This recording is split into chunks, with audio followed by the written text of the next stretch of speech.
Okay, so in the last class, those who followed, they probably know that we solved or we have derived expressions to understand what would be the energy balance, say when there is, or say the calculation of heat transfer rate or the amount of heat is being transferred by convection when there is a constant surface temperature and the origin of LMTD or the logarithmic mean temperature difference. Okay, so now the point is that the other condition that is possible, okay, in a general heat convection analysis, that so typically what we see that if we have say a pipe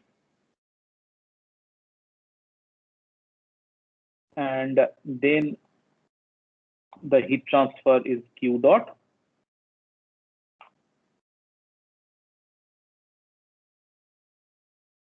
and say we have temperature exit where it is coming up, sorry, that color. It is say m dot Cp Te and m dot Cp T inlet. So basically, we know that the energy balance is Q dot is equals to m dot Cp Te minus Ti. The heat transfer in a fluid flowing in a tube or pipe is equal to the increase in energy of the fluid. Okay, so now say what happens is that the surface heat flux, okay, for the surface heat flux, what we typically write is that H convective local heat transfer coefficient surface temperature minus T mean or the mean fluid temperature. Okay, so say this Hx, the local heat transfer coefficient, and say if I say where H is Hx is equals to constant, this scenario. So in that case, if our surface temperature is constant, the case that we have studied, remember that mean fluid temperature will change as it flows. Okay, now Hx is constant, Ts is constant, so the heat flux must change, and that is the situation that we have seen in the last lecture. The other scenario can be that if my Q dot S, the heat flux is constant, Tm is varying as in the direction of the flow, Hx is constant, so the surface temperature must change. So this scenario is called the constant surface heat flux case.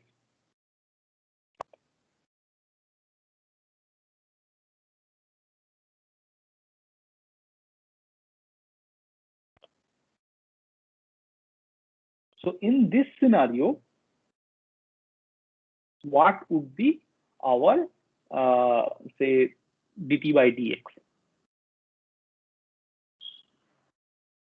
So in this case, what as we have mentioned or we have written earlier as well, that Q dot is nothing but the surface heat flux multiplied by the area, the surface area, which is equals to m dot Cp and del T, which is exit temperature or the outlet temperature minus inlet temperature. So that means from here, what we can write that if we had to find out the T exit, it is Ti plus Q dot S AS divided by m dot Cp. So that means the mean fluid temperature increases linearly because this part is constant. Because the condition that I have imposed that heat, because there is a constant heat flux, The surface area for any object is constant. This is the mass flow rate and this is the Cp. So it increases or it varies linearly in the flow direction in case of constant surface heat flux. Means the surface area increases linearly in a pipe or say in the flow direction. It is surface area, basically perimeter multiplied by the tube length. Okay. So again, the point is that this Q dot S is H into T surface minus Tm, the mean fluid temperature. Ts is the surface temperature, and H is the average heat transfer coefficient. So which means I have Ts is equals to Tm plus Q dot S divided by H.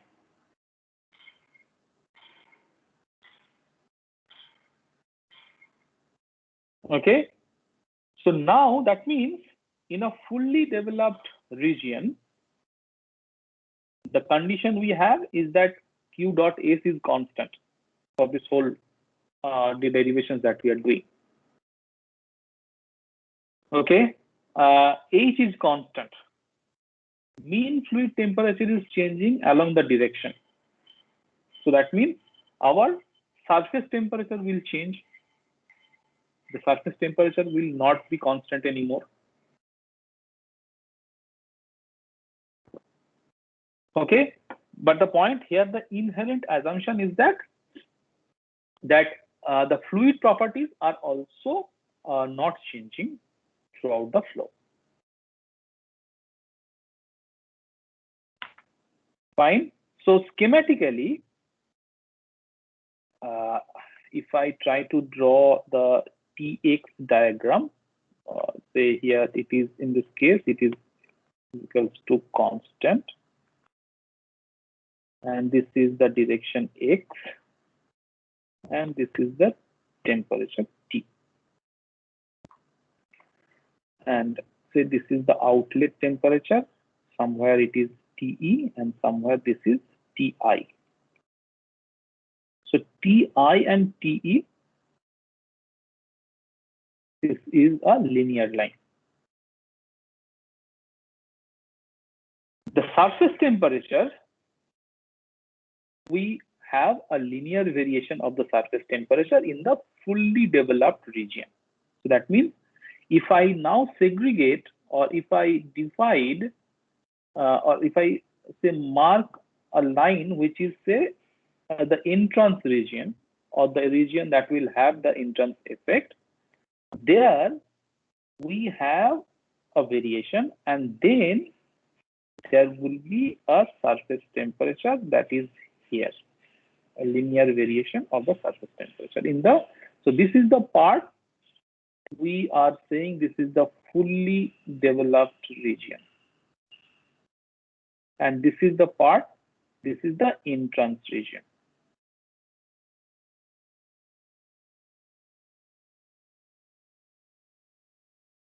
So this is the temperature difference at any point del T, which is Ts minus T mean fluid temperature. This is the line for the Tm, the mean fluid temperature.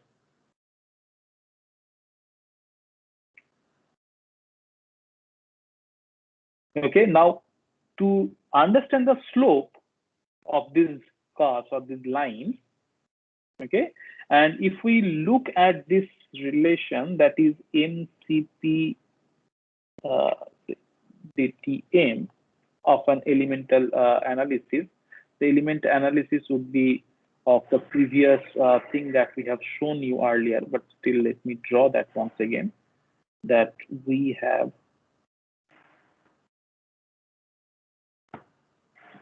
on this delta Q dot, here we have m dot Cp Tm that is coming in, m dot Cp Tm plus dTm is going out. This is the del X. This is the surface temperature. This is the mean fluid temperature, this is the mean fluid element. So this delta Q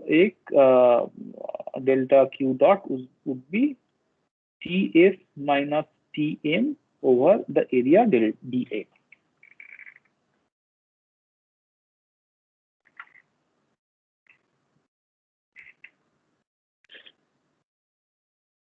So if we write a steady state flow energy balance for this slice of thickness dx, what we can write is that m dot Cp dTm is basically Q dot S. This is the dA, that the perimeter multiplied by the distance of the length. Here the length is dx. So which means dTm by dx is equals to Q dot S P m dot Cp, which is a constant value, because everything here is constant, and P is the perimeter of the pipe or the tube. Okay, now here in this equation also you see that this part is basically constant, the Q dot S and H. So which means dTm by dx is also dTx by dx.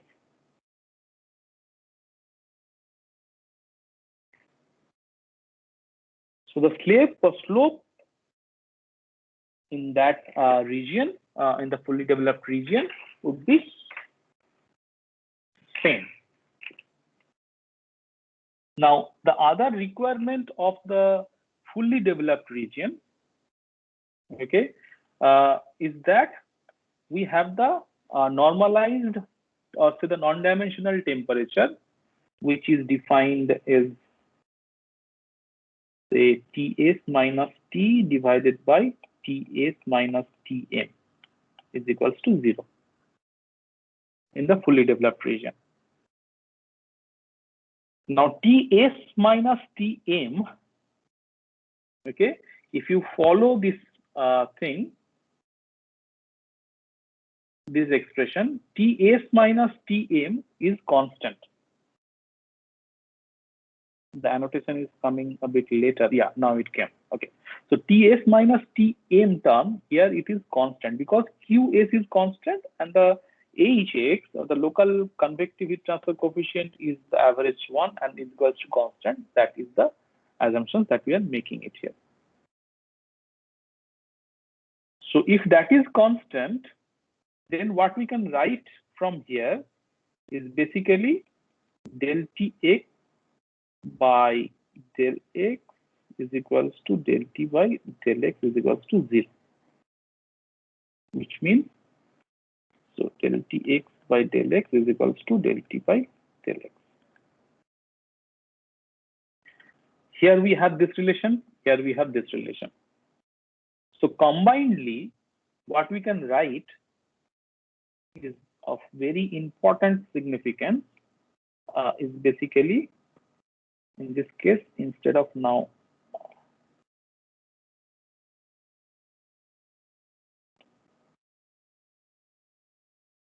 Tx is equals to dt is by dx is equals to Q dot S, this is the thing, P by m dot Cp is equals to constant.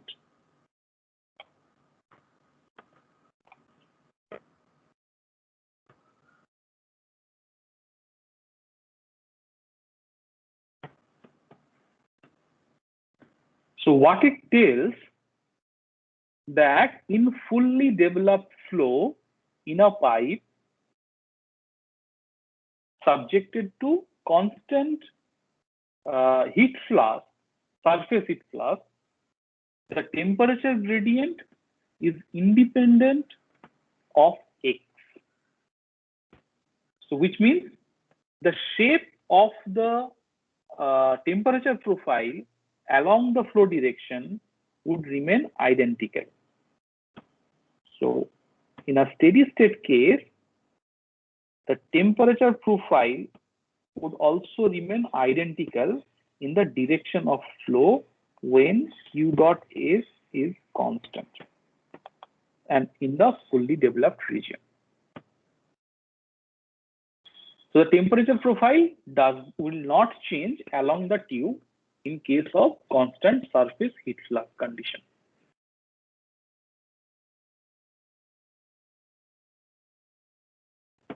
Okay, so now if we try to apply this knowledge in case of say laminar flow in a pipe or tube. So you guys quickly tell me, because now you understand the thing that we will now try to find out that what is the temperature profile or the Nusselt number in such cases. And for that, our objective was to understand or to find out that what is my average temperature. If you remember the last class, this mixed or the mean temperature that we derived in terms of the temperature variation and the velocity variation. So the point now we are trying to make here, that what would be the velocity field in a laminar flow, in a tube when there is laminar flow. This you know. What is the profile? Considering the flow is incompressible, there are a couple of assumptions for simplification of the calculation, that there is a steady state incompressible laminar flow with constant properties and in the fully developed region. Okay, a straight circular pipe. What is the velocity profile? Anybody remember? Sir, parabolic. Yes, but what would be the expression? Because this you must remember. So V as a function of R is equals to 2Vm 1 minus R square by capital R square, where capital R is the radius of that pipe. Do you remember this now? So when R is equals to R, okay, what will happen?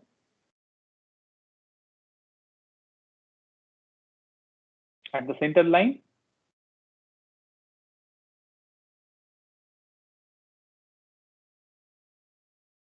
what would be the velocity? 0.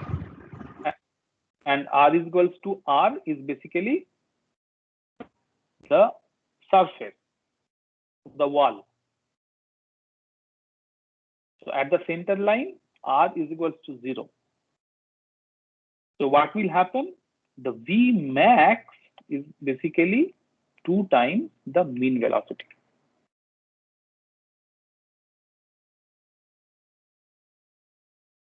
The mean velocity is half of the maximum velocity in steady state, fully developed laminar flow in a straight circular pipe with constant properties.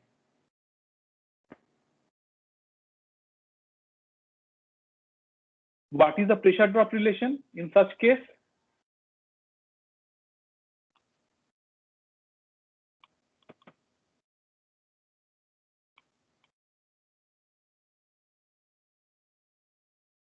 Do you remember this relation? Yes or no? Quickly tell me.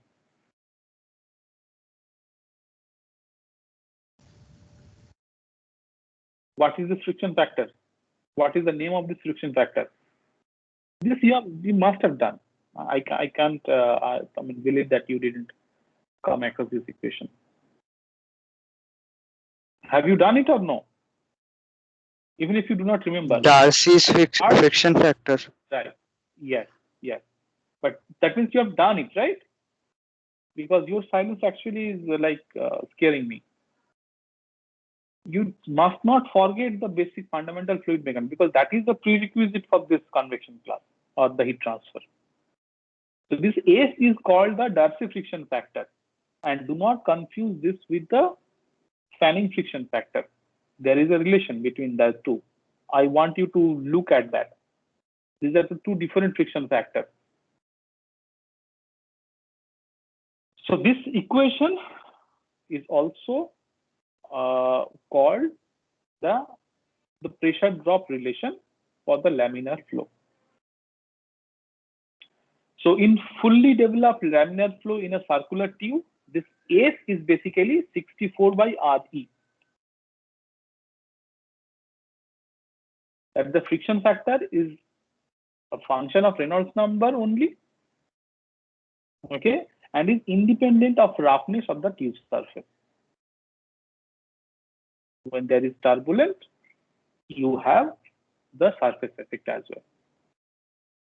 So anyhow, the point is that the volumetric flow rate that can be calculated from this expression after rearranging it, okay, and that would look like something like this, 128 mu L. This is typically called the Poiseuille flow or Hagen-Poiseuille flow, or all these things. There are several names of this. Now the point that, okay, I'm not going into these details because this must have been done in the fluid mechanics class. You go through that how did we achieve this velocity profile, how did we get this pressure drop, and what is Hagen-Poiseuille equations on all these things. The point here is that we are trying to find out now what is the temperature profile and Nusselt number. Okay, so if we use this information or this knowledge from this expression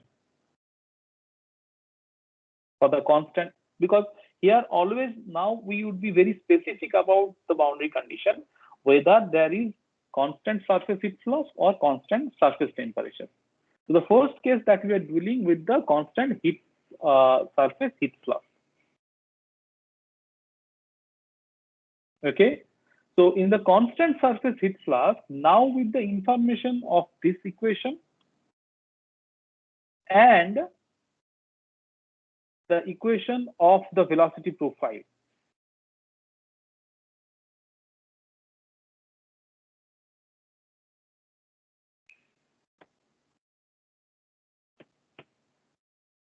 okay, what we get after rearranging and all these things, I'm writing the kind of a final form, is that, so you take basically this part for dt by dx and dt by dr, and introduce extra k, 1 minus r square by capital R square is equals to 1 by r d by dr r dt by dr. What we get is the second order ordinary differential equation, which can easily be solved provided we have the boundary condition. So this is a second order ordinary differential equation, which means we need two sets of boundary condition with respect to R. Okay, so one of the boundary condition, consider when there is a pipe flow, we have a center line, that at R is equals to 0, del T by del X is equals to 0. Can someone quickly tell me why this is?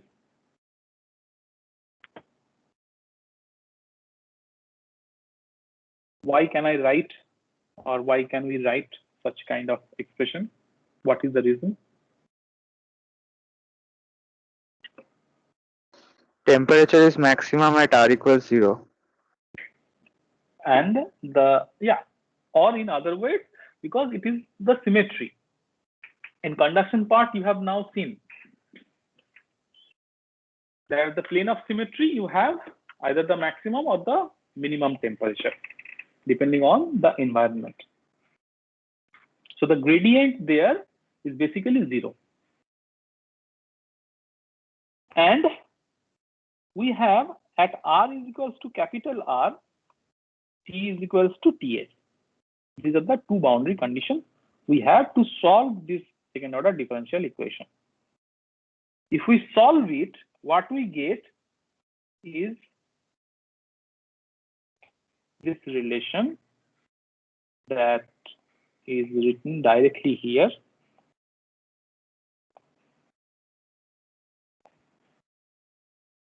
Four R to the power 4.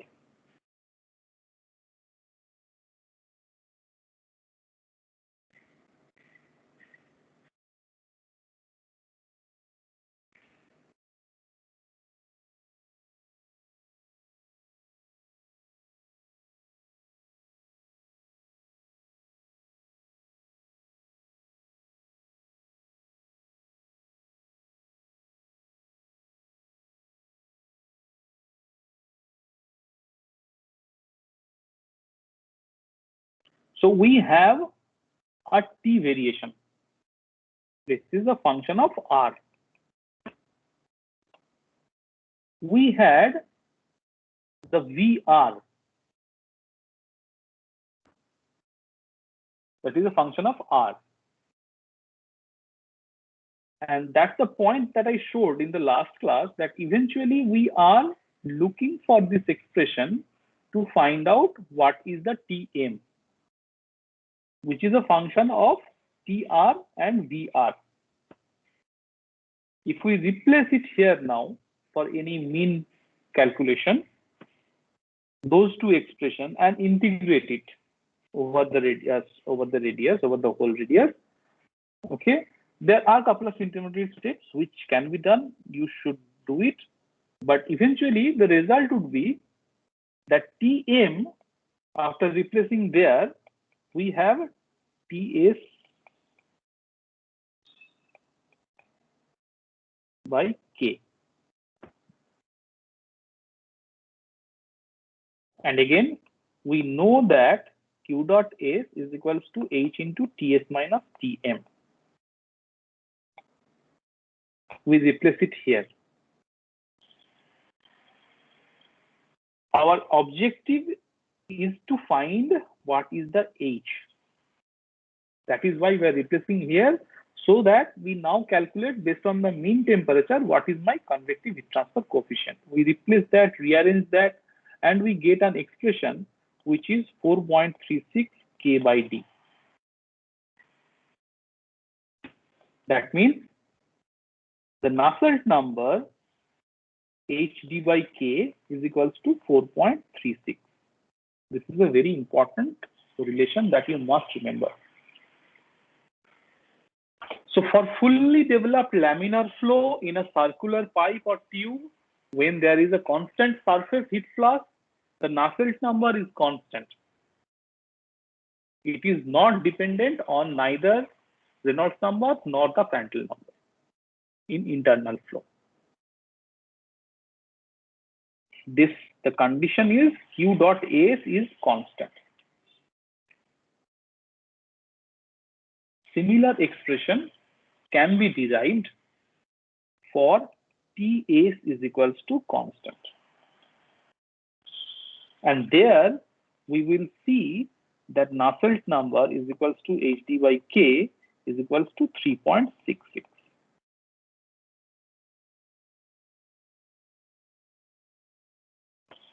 These two relations you must remember and use properly. So the thermal conductivity here, the K that we are using, usually that should be evaluated on the mean temperature, or which is usually the average of the inlet and exit temperature. Okay, now this is for the circular pipe.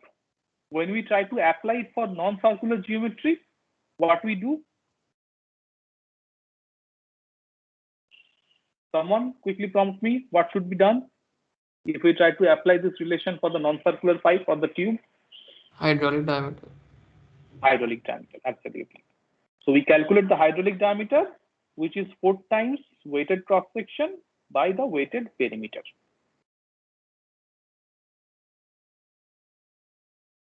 Once H is known from these relations, either this one or this one, depending on the boundary condition, okay, we apply it for the rate of heat transfer or the heat flux calculation like we have done earlier.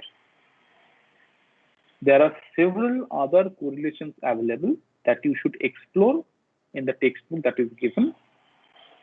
When say that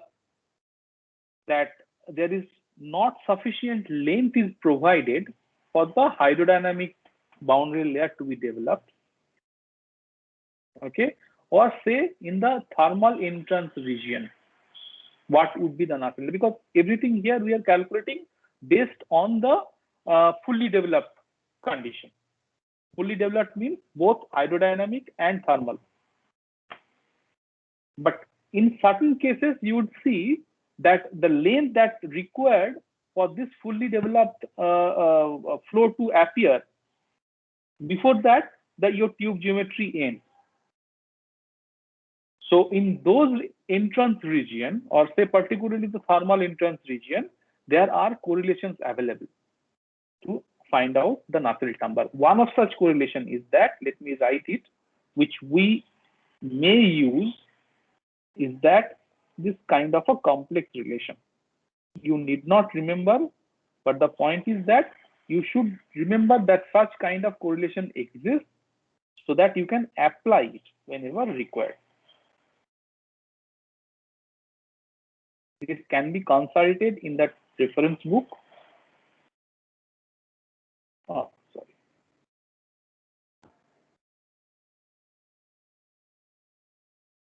And Frankel number. So this whole thing to the power 2/3. So such kind of complex relations are available beyond, or say before, the fully developed region or the thermal entrance region. Now, if the fluid temperature significantly changes due to the difference between the surface temperature, Ts, and say the mean fluid temperature, if there is a significant change or significant difference, and in certain fluid that matters, in that case, we introduce the correction factor to this relation. So average Nusselt number for developed laminar flow in circular tube in those cases has a relation which is called the Sider-Tate relation, is 1.86. Reynolds number, Frankel number, then we have D by L whole to the power 1/3, and mu B by mu S to the power 0.14. This is the term that except this mu S, which is calculated at the surface, the viscosity at the surface, all others are actually calculated at the bulk mean temperature.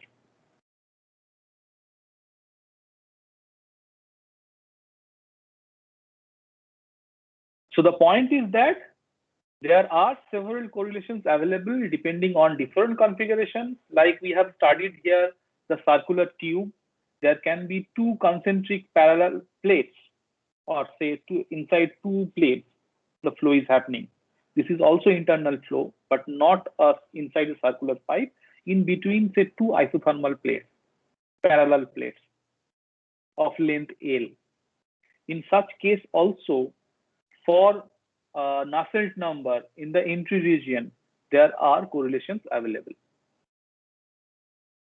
Our objective, eventually, you do not lose focus from that. Somehow we have to calculate, estimate the Nusselt number from which we can calculate the convective transfer coefficient or the average convective transfer coefficient, and then apply that to understand or to calculate the rate of heat transfer or the convective heat transfer.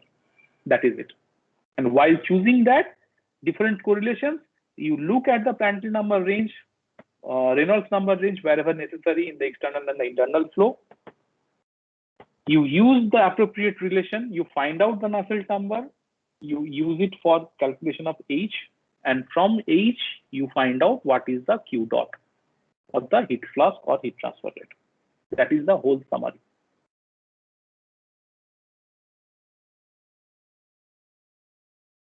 Okay, so so that means we are closing here in the laminar flow condition. I have not included the turbulence flow for your test, because now the scenario would be complex a bit when we have the turbulent flow in tubes or pipes. We will cover that in the next class. So any question?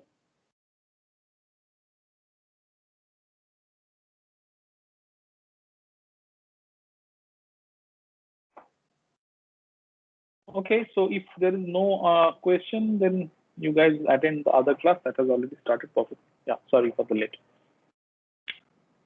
Okay, guys, thank you.